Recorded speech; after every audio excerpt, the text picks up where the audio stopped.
একদিন সকালবেলা ঐশীর ঘুম ভাঙতে বড্ড বেশি দেরি হয়ে যায়।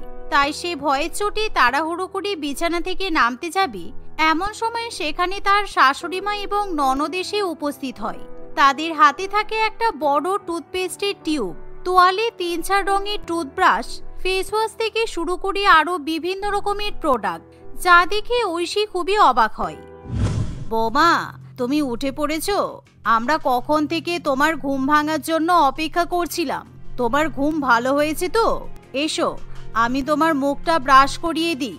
তুমি নিশ্চয়ই ঘুম চোখে ঠিকমতো ব্রাশ করতে পারবে না। দেখো, আমি তোমার জন্য কত রং বেরঙের ব্রাশ এনেছি। তোমার কোনটা পছন্দ বলো?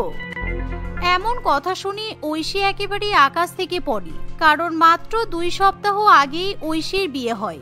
কিন্তু শ্বশুর বাড়িতে আসার পর থেকে ঐশী কখনোই তার পরিবারের কাছ থেকে এরকম রয়্যাল ট্রিটমেন্ট পায়নি।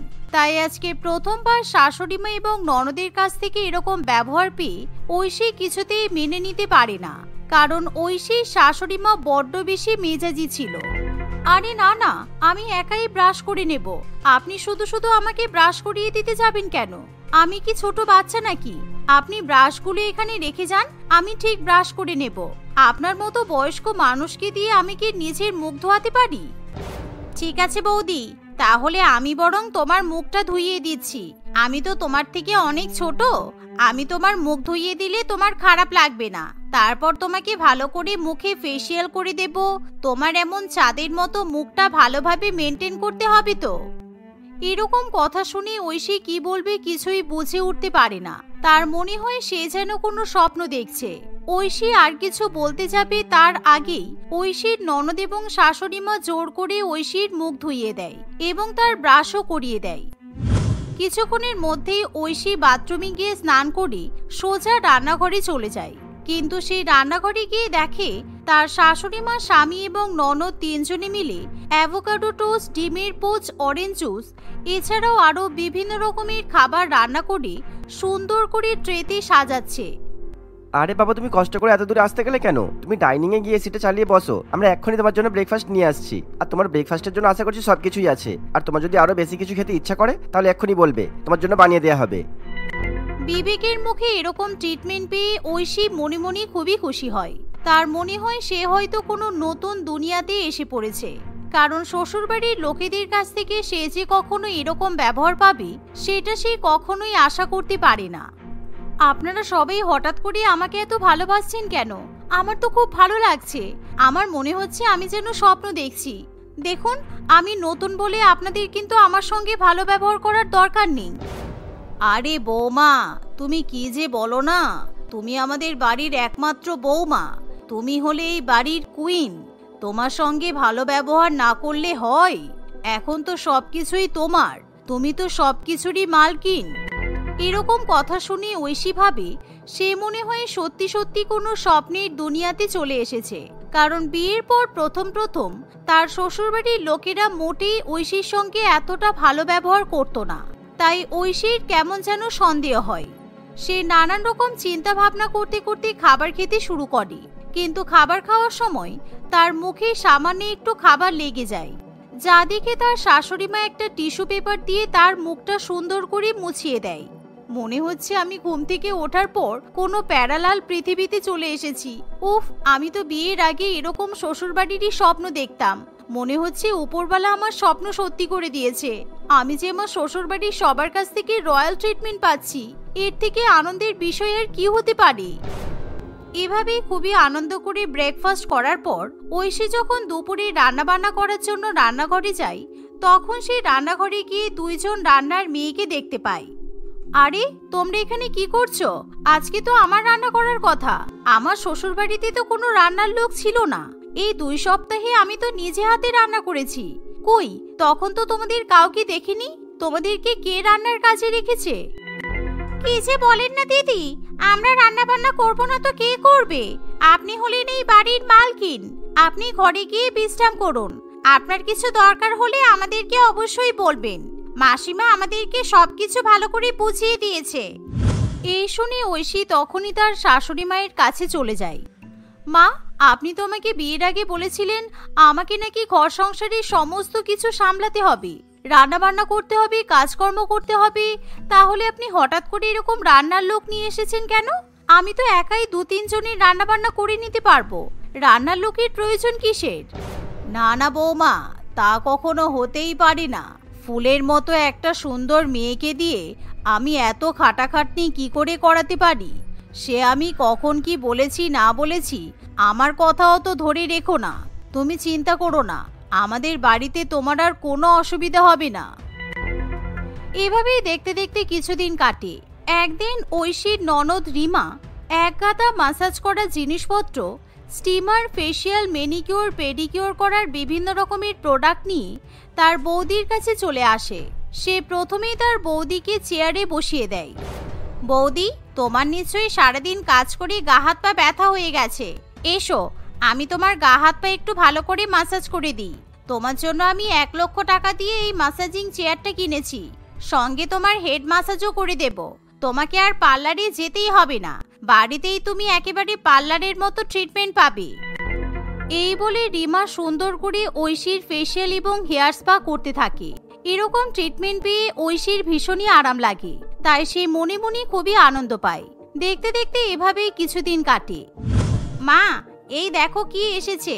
এই যে বৌদি, তোমার জন্য আমি একটা হুইল চেয়ার কিনেছি। প্রত্যেকদিন এভাবে বাড়ির মধ্যে হেঁটে যেতে যেতে তোমার নিশ্চয়ই পা ব্যথা করে। আমরা থাকতে তুমি কেন কষ্ট করে পা ব্যথা করতে যাবে? তুমি এখন থেকে এই হুইল চেয়ারে করে এদিক ওদিক ঘুরে বেড়াবে, কেমন? খুব ভালো বুদ্ধি। বৌমার জন্য অনেক আগেই একটা হুইল চেয়ার কেনা উচিত ছিল। বেচারি আমাদের বাড়িতে হেঁটে হেঁটে শুধু শুধু নিজের পাটা নষ্ট করছে। ভালো করে ওকে পেডিকিওর করে দে, পা দুটো যেন পদ্ম ফুলের মতো দেখতে লাগে। আরে রিমা, তোমার কি মাথা ঠিক আছে? আমি কি পড়ে গেছি কিংবা আমার পায়ে লেগেছে এমন তো নয়।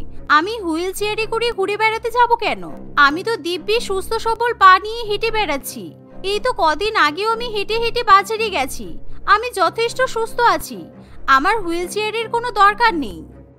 না বৌদি, তুমি আমাদের জন্য এই কদিন অনেক খাটাখাটনি করেছো। তোমাকে দেখে আমার খুব মায়া হয়, তাই তো আমি তোমার জন্য হুইল চেয়ার অর্ডার করলাম। তুমি এখন এই হুইল চেয়ারে করেই সারা বাড়িতে ঘুরে বেড়াবে। আমি কোনো কথা শুনতে চাই না। এই কদিনে তোমার অনেক কষ্ট হয়েছে, কিন্তু আমি তোমাকে আর কোনো কষ্ট করতে দেব না। এই বলে রিমা ঐশীকে হুইল চেয়ারে বসিয়ে নিজের ঘরে নিয়ে যায়। সেখানে প্রচুর পরিমাণে স্ন্যাক্স রাখা থাকে।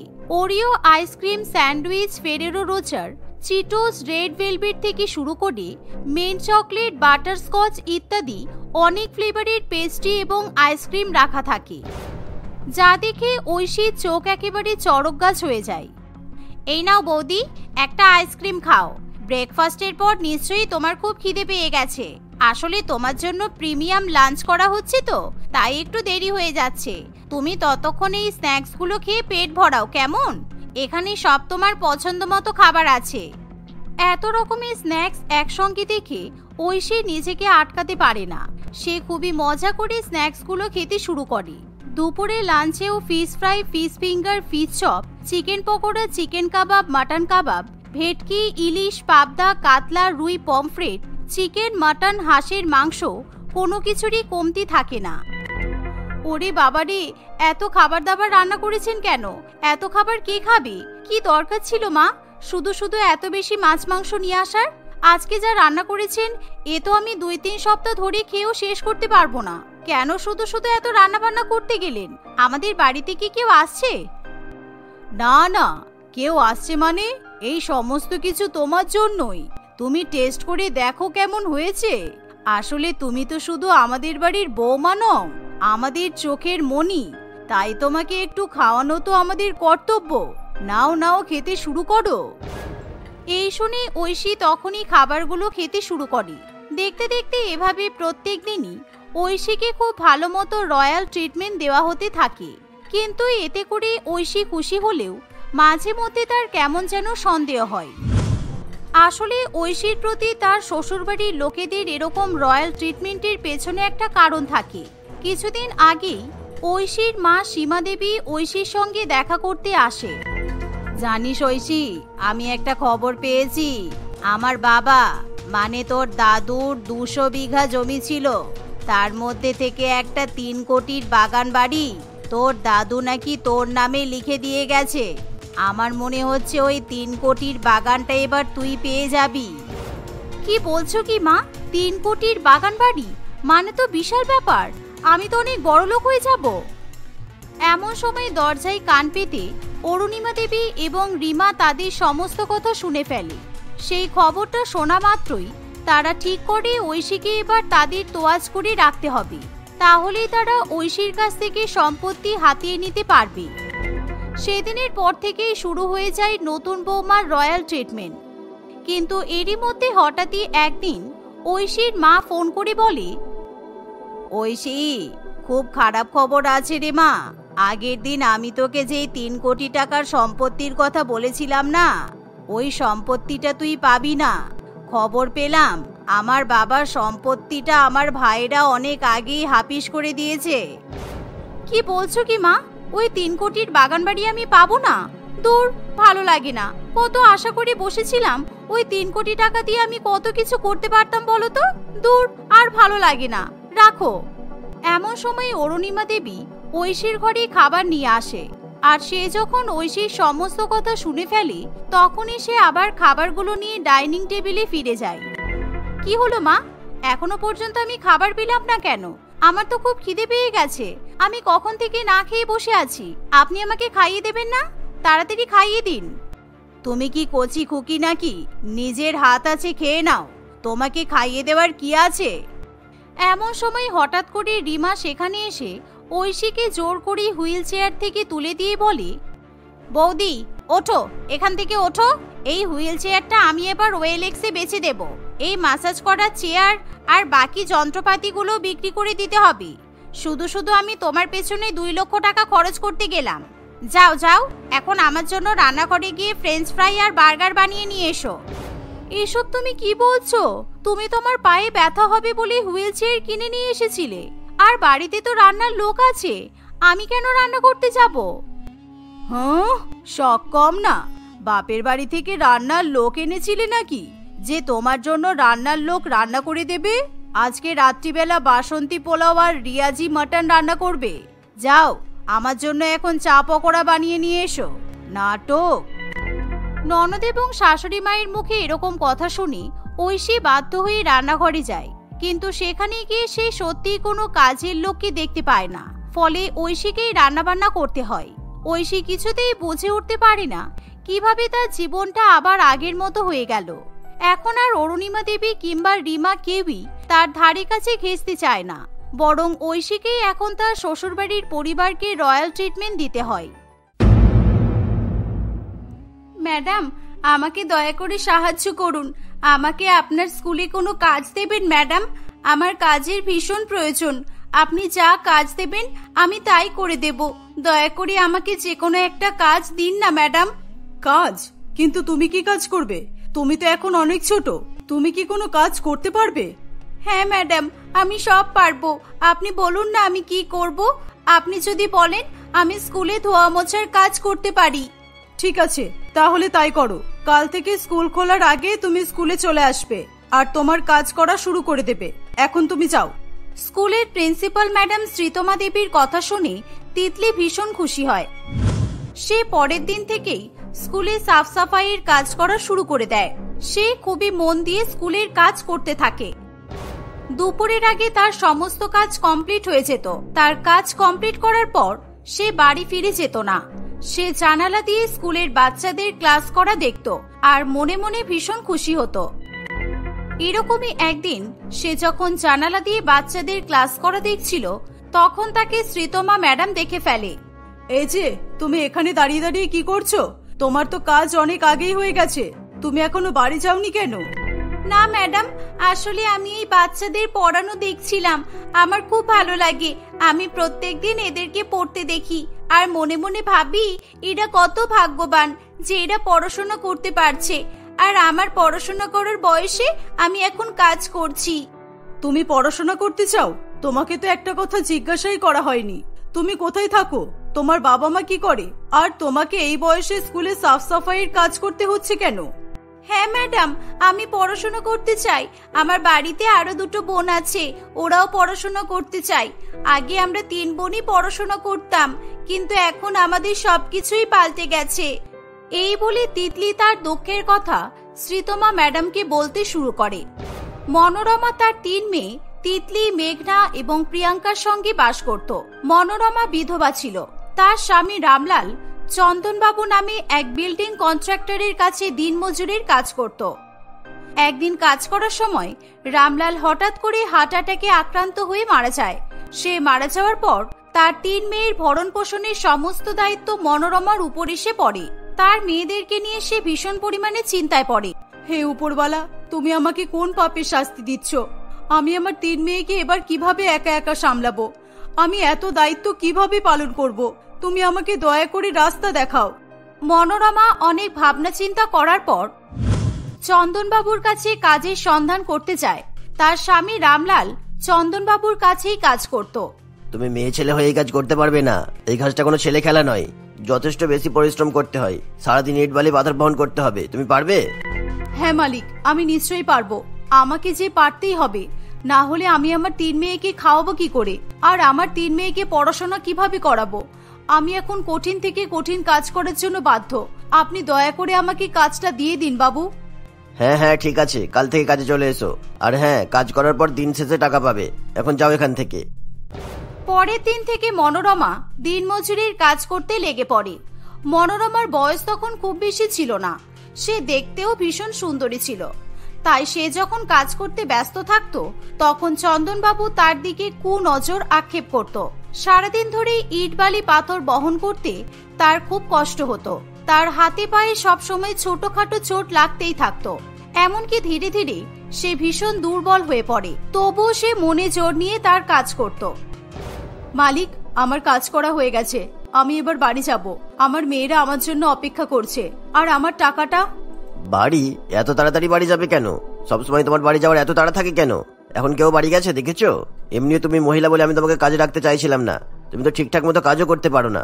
তোমাকে কাজে রেখে তো আমার লস হচ্ছে। সবাই কাজ করে বাড়ি চলে যাওয়ার পর তুমি সবার শেষে বাড়ি যাবে। যাও এবার কাজ করো। মনোরমা মন খারাপ করে আবার কাজ করতে শুরু করে। সকল দিনমজুর কাজ করে বাড়ি ফিরে চলে গেলে মনোরমা আবার চন্দনবাবুর কাছে যায়। মালিক, এবার আমার কাজ হয়ে গেছে। এবার আমাকে টাকাটা দিয়ে দিন। টাকা? টাকা তো আজকে শেষ হয়ে গেছে। তুমি এক কাজ করো, কালকে এসো। কালকে কাজ করে টাকা নিয়ে যেও, কেমন? মনোরমা বিধবা বলে এবং সে খুবই সরল সিধেসাদা হওয়ায় চন্দনবাবু ইচ্ছা করে তার সঙ্গে এরকম করত। সেদিন রাতে বাড়ি ফিরে মনোরমা খুবই অসুস্থ হয়ে পড়ে। পরের দিন সকালবেলা সে কিছুতেই বিছানা থেকে উঠতে পারে না। কিন্তু সে মনে মনে ভাবে, না, আমাকে কাজে যেতেই হবে। আজকে মালিক টাকা দেবে বলেছে। আজকে কাজে না গেলে বাড়িতে রান্না হবে না। মেয়েদের স্কুলের ফিস দিতে পারি না বলে ওরা স্কুলেও যেতে পারে না। আর এখন যদি কাজে না যাই, ওদের মুখে আমি ভাতও তুলে দিতে পারবো না। এরকম নানান দুশ্চিন্তা করতে করতে মনোরমা বিছানা থেকে উঠে কাজে চলে যায়। সেদিন কাজ করতে তার খুবই কষ্ট হচ্ছিল। হঠাৎ করে তার মাথা ঘুরিয়ে আসে, আর তার মাথার উপর থেকে সারি সারি ইট তার পায়ের উপর এসে পড়ে। তার 2 পায়ে প্রচন্ড আঘাত লাগে এবং ভীষণ পরিমাণে রক্তপাত হতে থাকে। এ বাবা, তোমার পায়ের কি অবস্থা হয়েছে? ইস, কত রক্ত বেরোচ্ছে। এ বাবা! চন্দনবাবু চেঁচামেচি শুনে সেখানে এসে বলে, সর্বনাশী মহিলা, দিল্লি তো আমার এতগুলো ইট বরবাদ করে। এই কারণেই আমি তোকে কাজে রাখতে চাইনি। যা, বেরিয়ে যা এখন এখান থেকে। আমি তোকে আর কাজে রাখতে পারবো না। এই তোমরা এখানে ভিড় করে দাঁড়িয়ে আছো কেন? যাও, তোমরা নিজের কাজ করো। ক্ষমা করে দেবেন বাবু, আসলে আজকে আমার শরীরটা একদম ভালো ছিল না। সেই জন্য ভুল করে ইটগুলো পড়ে গেছে। আপনি দয়া করে আমাকে টাকাগুলো দিয়ে দিন। আমি ডাক্তার দেখিয়ে নেব। আর আমার মেয়েদেরকে আমি খাবারও খাওয়াতে পারবো। টাকা নিবি? ঠিক আছে, আজকে রাতে আমার বাড়িতে চলে আসিস। আমাকে খুশি করিয়ে ডবল টাকা নিয়ে যাস। যা। চন্দনবাবুর বাজে ইশারা মনোরমা খুব সহজেই বুঝতে পারে। তাই সে সেখান থেকে নিস্তব্ধ চলে যাওয়াটাই শ্রেয় মনে করে। কিন্তু তার পায়ে অনেক বেশি চোট লাগায় সে ঠিকমতো হাঁটতেও পারছিল না। মোহন তাকে খুঁড়িয়ে খুঁড়িয়ে হাঁটতে দেখে তার কাছে আসে। মোহন ছিল রামলালের সবচেয়ে কাছের বন্ধু। এ কি বৌদি, তোমার পায়ের কি অবস্থা? তোমার পা থেকে তো প্রচুর রক্ত বেরোচ্ছে। কিভাবে হলো এসব? আর বলবে না দাদা, দিনমজুরের কাজ করতে গিয়ে পায়ে ইট পড়েছে। আর কপাল এতটাই খারাপ, মালিক আমাকে কাজ থেকেও বের করে দিয়েছে। ইস কি অবস্থা! তুমি চলো আমার সঙ্গে হসপিটালে চলো, এখনই ডাক্তার দেখানো উচিত, না হলে বিপদ হতে পারে। না না দাদা, এটা এমনি এমনি ঠিক হয়ে যাবে, তুমি এ নিয়ে চিন্তা করো না। আর তাছাড়া ডাক্তার দেখানোর মতো টাকা আমার কাছে নেই। এমনি এমনি কিভাবে ঠিক হবে? এটা তো কোনো ছোটখাটো আঘাত নয়। তুমি আমার সাথে চলো, আমি ডাক্তার খরচা দিয়ে দেবো। এখন তো আমার বন্ধু নেই, আর এখন যদি তোমার কিছু হয়ে যায় তাহলে তোমার তিনটে মেয়ের কি হবে একবার ভেবে দেখেছো? মোহন মনোরমাকে নিয়ে ডাক্তারের কাছে যায়। ডাক্তার মনোরমার পা ভালো করে ড্রেসিং করে ব্যান্ডেজ করে দেয় এবং তাকে বেশ কিছু ওষুধ লিখে দেয়। মোহন নিজের টাকা দিয়ে ডাক্তার চিকিৎসার খরচ দেয় এবং ওষুধগুলো কিনে মনোরমাকে বাড়িতে দিয়ে আসে। মনোরমার পায়ে ব্যান্ডেজ করা দেখে তার 3 মেয়ে তিতলি, মেঘনা এবং প্রিয়াঙ্কা খুবই ভয় পেয়ে যায়। তিতলি তাদের মধ্যে সবচেয়ে বড় ছিল। সে তার মায়ের কষ্টটা ভালো মতোই বুঝতে পারত। তার মা তাদের ভরণ পোষণের জন্য ঠিক কতটা কষ্ট করছে সে প্রতিটা মুহূর্তে সেটা অনুভব করতে পারত। মা, তোমার পায়ে কি হয়েছে? তোমার পায়ে ব্যান্ডেজ করা কেন, তাও আবার 2টো পায়ে? কিছু না রে মা, ও সামান্য একটু কেটে গেছে, 2-1 দিনের মধ্যে ঠিক হয়ে যাবে, তোরা চিন্তা করিস না। ডাক্তার বলেছে 2-1 দিন রেস্ট করলে আমি সুস্থ হয়ে যাব, কিন্তু এই 2-1 দিন আমি কিভাবে সংসার চালাবো সেটাই আমার চিন্তা। তুমি চিন্তা করো না মা, আমি কিছু না কিছু ব্যবস্থা করব। তুমি যতদিন না সুস্থ হচ্ছ বাড়িতেই থাকবে, তুমি কোথাও যাবে না বলে দিলাম। তুই আবার কি করবি রে মা? সত্যি আমার কপালটা খারাপ, তোদেরকে না ঠিক মতো খাওয়াতে পারছি আর না তোদেরকে পড়াশোনা করাতে পারছি। এর চেয়ে ভালো আমি মরে কেন গেলাম না। এই বলে মনোরমা খুবই কান্নাকাটি করতে থাকে। তিতলি কিছুতেই তার মায়ের দুঃখ সহ্য করতে পারে না। সে পরের দিনই তার মাকে কিছু না জানিয়ে কাজের সন্ধানে বেরিয়ে পড়ে। এদিক ওদিক ঘোরাঘুরি করলেও সে ছোট বলে তাকে কেউ কাজ দিতে চায় না। শেষ পর্যন্ত সে আগে যে স্কুলে পড়াশোনা করত সেই স্কুলের প্রিন্সিপালের কাছে গিয়ে সে ধোয়া মোছার কাজ পায়। তিতলির মধ্যে পড়াশোনা করার প্রবল ইচ্ছা ছিল। তিতলির জীবনের সমস্ত ঘটনা শোনার পর শ্রীতমা দেবীর ভীষণ মায়া হয়। ঠিক আছে তিতলি, কাল থেকে তুমি আর তোমার বোন আমার স্কুলেই পড়বে। আর হ্যাঁ, তার আগে তোমার মাকে সঙ্গে করে নিয়ে আসবে, তোমার মায়ের সঙ্গে আমার কিছু কথা আছে। পরের দিন তিতলি তার 2 বোন এবং তাদের মাকে সঙ্গে করে স্কুলে নিয়ে আসে। ম্যাডাম, আপনি আমাকে ডেকেছেন? আমার মেয়ে কাজ করতে গিয়ে কোনো ভুল করে ফেলেছে নাকি? না না, ও কোনো ভুল করেনি। আমি তোমাকে ডেকেছি দরকারি কথা বলার জন্য। তোমার মেয়েদের পড়াশোনা করার খুবই ইচ্ছা, তাই জন্য ওরা আমার স্কুলেই পড়াশোনা করবে। আর তুমি আজ থেকে স্কুলের ধোয়া মোছার কাজ করবে, তার বদলে আমি তোমাকে পারিশ্রমিক দেব। এতে তোমার সংসার চলবে আর তোমার মেয়েদের পড়াশোনাও হবে। ম্যাডাম, আমি আপনাকে কি বলে যে ধন্যবাদ জানাবো আমি বুঝতেই পারছি না। সত্যি আপনি খুব ভালো মানুষ। পরের দিন থেকে মনোরমা স্কুলে সাফ সাফাইয়ের কাজে লেগে পড়ে আর তার 3 মেয়ে মন দিয়ে পড়াশোনা করতে থাকে। প্রথম বছরই তারা ক্লাসে ফার্স্ট, সেকেন্ড, থার্ড হয়। তাদের এই প্রতিভা দেখে শ্রীতমা দেবী ভীষণ খুশি হয়। ম্যাডাম, আমি আপনাকে কিছু বলতে চাই।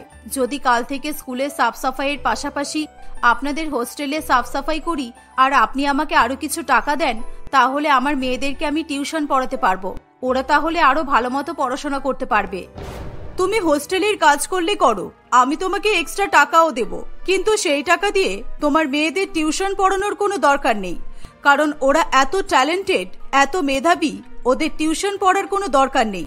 তুমি ওদের পাশে থেকো, দেখবে একদিন তোমার মেয়েরা ভালো জায়গায় পৌঁছাবে, এটাই আমার বিশ্বাস। ধন্যবাদ ম্যাডাম। মনোরমা আরো বেশি পরিশ্রম করা শুরু করে। দেখতে দেখতে তার 3 মেয়ে উচ্চ মাধ্যমিকে ভালো নম্বর পেয়ে পাশ করে যায়। তারা 3 জন ভালো কলেজে ভর্তি হয় এবং স্কলারশিপ পেয়ে যায়। সেই সঙ্গে তারা নিজেদের পড়াশোনার পাশাপাশি টিউশন পড়াতে শুরু করে। এভাবেই তারা তাদের মাকে আর্থিকভাবেও সাহায্য করে। দেখতে দেখতে অনেকগুলো বছর কেটে যায়। তাদের 3 জনের মধ্যে তিতলি আইপিএস অফিসার হয়, মেজ মেয়ে মেঘনা ডাক্তার হয় আর ছোট মেয়ে প্রিয়াঙ্কা ইঞ্জিনিয়ার হয়েছিল। 3 মেয়ের সাফল্য দেখে মনোরমার চোখ অশ্রুতে ভরে ওঠে। সে তার 3 মেয়েকে নিয়ে গর্ববোধ করতে থাকে।